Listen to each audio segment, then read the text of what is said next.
ശബരിമലയിലെ സ്വർണ്ണപ്പാളി കേസുമായി ബന്ധപ്പെട്ട് ഒരാൾ കൂടി അറസ്റ്റിലായിരിക്കുകയാണ്. ഇനി അറസ്റ്റിലാകാൻ ബാക്കിയുള്ളത് ആരെല്ലാമാണ്?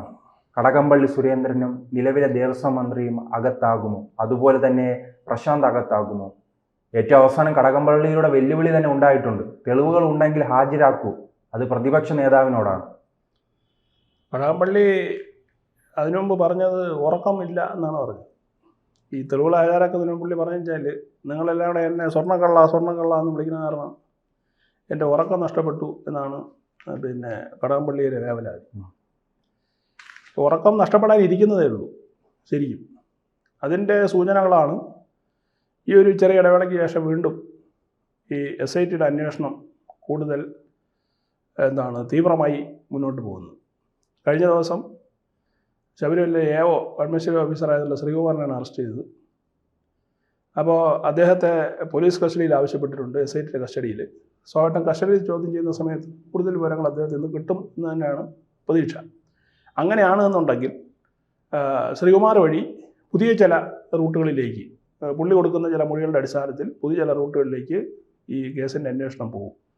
അങ്ങനെ പോകുമ്പോൾ സൂചിപ്പിച്ചതുപോലെ ദേവസ്വം മന്ത്രിമാരിൽ, അത് കടകംപള്ളിയിൽ മാത്രമല്ല വാസവനിലും അതെത്തും, അതിന് സംശയമൊന്നും വേണ്ട. കാരണം ഈ കേസ് അട്ടിമറിക്കാൻ വേണ്ടി ഇപ്പോൾ സ്ഥാനം കഴിഞ്ഞ PS പ്രശാന്തിൻ്റെ നേതൃത്വത്തിലും വാസവൻ്റെ നേതൃത്വത്തിലും വലിയ കളികൾ നടന്നു എന്നുള്ളത് വ്യക്തമാക്കുന്നതാണ് കഴിഞ്ഞ ദിവസം ഹൈക്കോടതിയിൽ നടന്ന ഈ വാദമായിട്ട് ബന്ധപ്പെട്ട് നമുക്ക് കിട്ടുന്ന വിവരങ്ങൾ.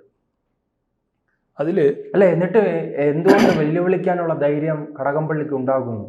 തെളിവുണ്ടെങ്കിൽ ഹാജരാക്കൂ, പ്രതിപക്ഷ നേതാവിനോട് പറയണം. സതീശ അല്ല, ഈ വെല്ലുവിളിയൊക്കെ നടത്തുന്നതെന്ന് പറയുന്നത് ഒരു ധൈര്യത്തിൽ ചെയ്യുന്നൊരു കാര്യമാണ്. വെല്ലുവിളി അതിന് വലിയ അർത്ഥമൊന്നുമില്ല. ഇങ്ങനെ മുമ്പ് അവർ പലതും വെല്ലുവിളിച്ചിട്ടുണ്ട്. ഈ വെല്ലുവിളി വാസു വെല്ലുവിളിച്ചല്ലോ. വാസു ആദ്യം വെല്ലുവിളി നടത്തും, വെല്ലുവിളി ഉണ്ടെങ്കിൽ വെളിയിൽ കൊണ്ടുപോകാമെന്ന് പറഞ്ഞില്ലേ, ഇപ്പോൾ അകത്ത് കിടക്കുകയല്ലേ.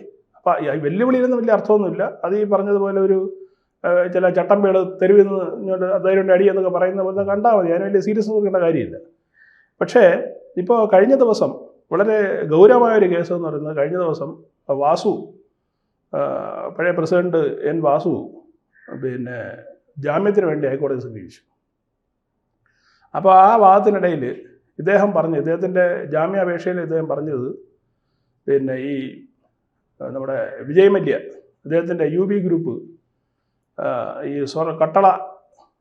സ്വർണ്ണപ്പാളി പൊതിഞ്ഞതിൽ ബന്ധപ്പെട്ട് അതിൻ്റെ രേഖകളൊന്നും ദേവസ്വം ബോർഡിലില്ല, എനിക്കറിയില്ല, രേഖകളില്ലാത്തതുകൊണ്ട് എനിക്കറിയില്ല, സ്വർണ്ണമാണോ ചെമ്പാണോ എനിക്കറിയില്ലായിരുന്നു എന്നൊരു വിചിത്രമായൊരു വാദമാണ് അദ്ദേഹം ജാമ്യാപേക്ഷയിൽ കൊടുത്തിരിക്കുന്നത്. ഇത് ഒരു അട്ടിമറിക്കുള്ള ശ്രമമാണോ എന്നൊരു സംശയമുണ്ട്. കാരണം ഈ UB ഗ്രൂപ്പ് ശബരിമലയിലെ ഈ കട്ടറപ്പാളിയതിന് ശേഷം ഈ അതിൻ്റെ ശ്രീകോവിലിൻ്റെ മേൽക്കൂരയൊക്കെ സ്വർണം പൂശാം എന്നുള്ള അടിസ്ഥാനത്തിൽ ആദ്യം ഒരു കത്ത് ദേവസ്വം എഴുതിയിരുന്നു. ആ കത്ത് സ്വാഭാവികമായിട്ടും ഫയലിലുണ്ടാവും.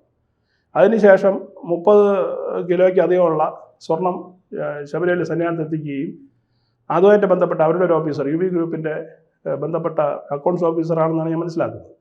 അദ്ദേഹത്തിൻ്റെ അക്കൗണ്ട്സ് ഓഫീസറാണെന്നാണ് ഞാൻ മനസ്സിലാക്കുന്നത്. അദ്ദേഹം നേരിട്ട് വന്ന് ഇതിനെ ദേവസ്വം ബോർഡ് ചുമതലപ്പെടുത്തിയ ചീഫ് എഞ്ചിനീയറുമായിട്ട് ധാരണാപത്രം ഒപ്പുവെച്ച് അതിൻ്റെ അടിസ്ഥാനത്തിലാണ് ഈ പണികളൊക്കെ മുന്നോട്ട് പോയത്.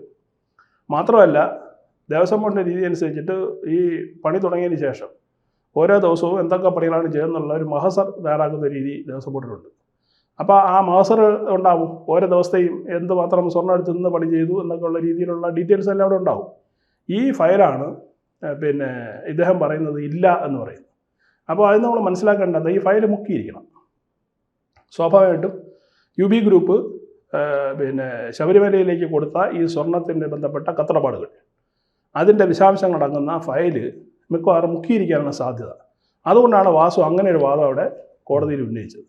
അപ്പോൾ മുക്കിയെങ്കിൽ ആര് മുക്കിയിട്ടുണ്ടാവണം? സ്വാഭാവികമായിട്ടും PS പ്രശാന്ത് ആയിരിക്കും.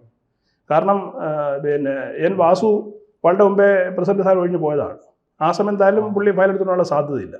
അതിന് ശേഷം വന്നവർക്ക് സാധ്യതയില്ല. ഈ കേസ് വന്നതിന് ശേഷമാണ് ഈ ഫയൽ നമുക്ക് അപകടകരമാവും എന്നവർക്ക് മനസ്സിലാവുകയും അതുകൊണ്ടാണ് ആദ്യകാലം മുതൽ PS പ്രശാന്ത് വലിയ തോതിൽ ഇതിനെ ഡിഫെൻഡ് ചെയ്യാൻ ശ്രമിച്ചത്.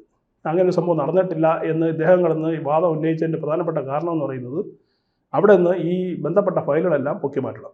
അത് സ്വാഭാവികമായിട്ടും ദേവസ്വം മന്ത്രിയുടെ നിർദ്ദേശം അക്കാര്യത്തിലുണ്ടായിരുന്നു.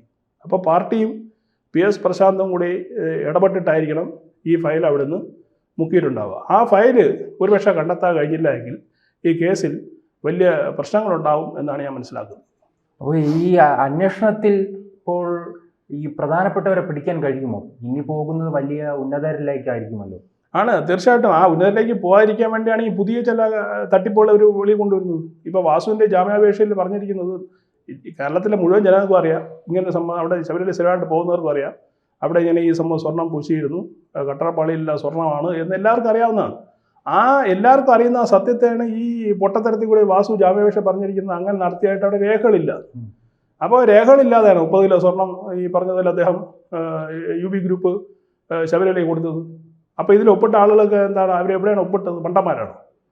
അപ്പോൾ ഇത് ഈ കേസിനെ അട്ടിമറിക്കാനുള്ള ശ്രമത്തിൻ്റെ ഭാഗമായിട്ടാണ് ഞാൻ കാണുന്നത്. കാരണം പ്രധാനപ്പെട്ട രേഖകൾ, കേസിന് ബലം നൽകുന്ന പ്രധാനപ്പെട്ട ഫയലുകൾ ദേവസ്വം ബോർഡ് ആസ്ഥാനത്ത് നിന്നും ഈ PS പ്രശാന്ത് ഒഴിയുന്നതിന് മുമ്പ് പരമാവധി ഫയലുകളോട് മുക്കിയിരിക്കാനുള്ള സാധ്യത, അത് പിന്നെ വാസുവിന് എൻ്റെ ഇൻഫർമേഷൻ കിട്ടിയിരിക്കുന്നു. അത് വളരെ അപകടകരമായ സൂചനയാണ്. ഈ ജയിലിൽ കിടന്ന് അദ്ദേഹം അങ്ങനെ ഈ കാര്യങ്ങളൊക്കെ അറിയുന്നു, അങ്ങനെ മുക്കിയിട്ടുണ്ട് എങ്കിൽ അപ്പോൾ സ്വാഭാവികമായിട്ടും ഈ കേസ് അട്ടിമറിക്കാനുള്ള ശ്രമം നടക്കുന്നുണ്ട്. ഒരു കാരണവശാലും ഇത് ഈ പറഞ്ഞതുപോലുള്ള ഉന്നതരിലേക്ക്, അതായത് CPM-ൻ്റെ വൻ നേതാക്കളിലടക്കം എത്താതിരിക്കാനുള്ള, അല്ലെങ്കിൽ രമേശ് ചെന്നിത്തല പിന്നെ ഉന്നയിച്ചതുപോലെ അന്താരാഷ്ട്ര ഈ ആൻറ്റിക് സെയിൽസ് നടത്തുന്ന ടീമുകളിലേക്ക് എത്താതിരിക്കാനുള്ള ഒരു ശ്രമത്തിൻ്റെ ഭാഗമായിരിക്കണം എന്നാണ് മനസ്സിലാവുന്നത്. ഇനി അടുത്ത ദിവസങ്ങളിൽ ഈ ഇദ്ദേഹത്തിൻ്റെ ഈ ജാമ്യവാദവുമായിട്ട് ബന്ധപ്പെട്ട് നടക്കുന്ന കൂടുതൽ വിവരങ്ങൾ എപ്പോഴും അറിയാൻ പറ്റും. അല്ല, ഇതിലൊരു മെല്ലെപ്പോക്ക് തോന്നുന്നുണ്ടോ? മെല്ലെപ്പോക്ക് ഉണ്ടല്ലോ. ഈ തെരഞ്ഞെടുപ്പ് വന്നതിന് ശേഷം ഒരു മെല്ലെപ്പോക്ക് ഉണ്ടല്ലോ. 1.5 മാസം കൂടി അഡീഷണൽ ഹൈക്കോടതി SITക്ക് ചുമതല കൊടുത്തിരുന്നു അന്വേഷണം തീർക്കാനായിട്ട്. പക്ഷേ അതിനുശേഷം ആദ്യം ഉണ്ടായിരുന്ന ഒരു ആവേശവും വേഗവും ഈ കേസിന് തുടർ നടപടിയിൽ ഉണ്ടായിട്ടില്ല എന്ന് വേണം മനസ്സിലാക്കാൻ. ഒരു ചെറിയൊരു ലാഗ് അതിലുണ്ടായിട്ടുണ്ട്. അത് എനിക്ക് തോന്നുന്നത് എന്താണ്, ഈ പൊതുസമൂഹത്തിൽ നിന്നും ഈ ചർച്ച എന്ത് ചെയ്യുക, പരമാവധി മറച്ചു പിടിക്കുക എന്ന ലക്ഷ്യവും അതിൻ്റെ പിന്നിൽ ഒരു പക്ഷേ ഉണ്ടാവാം. എന്നിരുന്നാലും ഈ അറസ്റ്റ് ചെയ്യപ്പെട്ട അഡ്മിനിസ്ട്രേറ്റീവ് ഓഫീസർ ശ്രീകുമാർ, അദ്ദേഹത്തിൽ നിന്ന് പുതിയ വിവരങ്ങൾ കിട്ടാനുണ്ട്. ആ വിവരങ്ങളുടെ അടിസ്ഥാനത്തിലാവും ഇനി ചിലപ്പോൾ അന്വേഷണം നീങ്ങുന്നത്. മാത്രമല്ല, മുമ്പൊരിക്കൽ ഞാൻ സൂചിപ്പിച്ചിട്ടുണ്ടായിരുന്നു. കാരണം ഈ പ്രതികളെന്ന് പറയുന്നവരെയൊന്നും കൂട്ടിയിരുത്തി ഇതുവരെ SIT എത്തിയിട്ടില്ല, ചോദ്യം ചെയ്യൽ നടത്തിയിട്ടില്ല. ഇവരെല്ലാം ഒറ്റയ്ക്ക് ഇരുത്തിയാണ് ചോദ്യം ചെയ്യുന്നത്. ഇവരെ കൂട്ടിയിരുത്തി ചോദ്യം ചെയ്യുമ്പോഴാണ് കേസിൻ്റെ കൂടുതൽ വിശദാംശങ്ങളും കേസിന് ബലമായ വസ്തുക്കളും ലഭിക്കുന്ന ആ ഘട്ടത്തിൽ. അതുവരെ നടന്നിട്ടില്ല എന്നുള്ളതാണ് ഇതിൽ ഖേദകരം.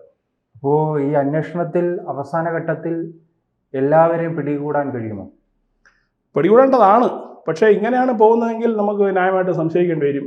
ഇത് എവിടെ എത്തി നിൽക്കുമെന്നതിനെ കുറിച്ച് നമുക്ക് സംശയിക്കേണ്ടതായിട്ട് വരും. കാരണം അവസാന ഘട്ടത്തിൽ കോടതി തന്നെ ചിന്തിക്കുമോ അങ്ങനെയാണെങ്കിൽ കേന്ദ്ര ഏജൻസികൾ വരട്ടെ? അല്ല, CBIയുടെ അന്വേഷണം വേണമെന്ന ഒരു അപേക്ഷ ആൾറെഡി ഹൈക്കോടതിന് മുന്നിലുണ്ടല്ലോ. അത് മിക്കവാറും അനുവദിക്കാനുള്ള സാധ്യത. ഇത് ഈ SITയുടെ കയ്യിൽ നിൽക്കുന്ന കേസാണ് എന്ന് ഞാൻ കരുതുന്നില്ല. ഇത് പുറമേയുള്ളൊരു ഏജൻസി, കുറച്ചുകൂടി ഈ രാജ്യാന്തര തലത്തിൽ അന്വേഷിക്കാൻ കഴിയുന്ന CBI പോലുള്ള ഏജൻസികൾ വന്നാൽ മാത്രമേ കൃത്യമായിട്ട് ഇതിൽ അന്വേഷണം നടക്കുകയുള്ളൂ. നമ്മൾ ഉദ്ദേശിക്കുന്ന പോലുള്ള വരും തോക്കുകളെങ്കിലും വെളി വരുത്തുള്ളൂ. മാത്രമല്ല, കഴിഞ്ഞ ദിവസം ഹൈക്കോടതി തന്നെ ഈ EDയുടെ അന്വേഷണം അവർ നടത്തുമെന്ന് പറഞ്ഞല്ലോ. അപ്പോൾ വിചിത്രമായൊരു വാദമാണ് SIT ഉന്നയിച്ചത്. കാരണം ഈ കള്ളപ്പണ കേസ് മാത്രമേ ED അന്വേഷിക്കുക, വേറെ ഒന്നും അന്വേഷിക്കരുത് എന്ന് തടസ്സവാദം ഉന്നയിച്ചിരിക്കുകയാണ് SIT. അയാളുടെ താല്പര്യം എന്താ? അതിൽ SIT രൂപീകരിച്ചത് തന്നെ ഇതിലുള്ള എല്ലാ വിവരങ്ങളും പുറത്തു വരണമെന്നാണല്ലോ. അപ്പോൾ നിങ്ങൾ ഇന്നത് മാത്രം അന്വേഷിച്ചാൽ മതിയെന്ന് നിർദ്ദേശിച്ചിരുന്നെങ്കിൽ എന്തൊക്കെയോ ചില ദുരൂഹതകൾ ഉണ്ട് എന്ന് വേണം നമുക്കിതിൽ മനസ്സിലാക്കാം. കൂടുതൽ വാർത്തകളും വിശേഷങ്ങളും നിങ്ങളിലേക്ക് എത്താൻ ABC മലയാളം സബ്സ്ക്രൈബ് ചെയ്യുക, ബെൽ ബട്ടണും അമർത്തുക.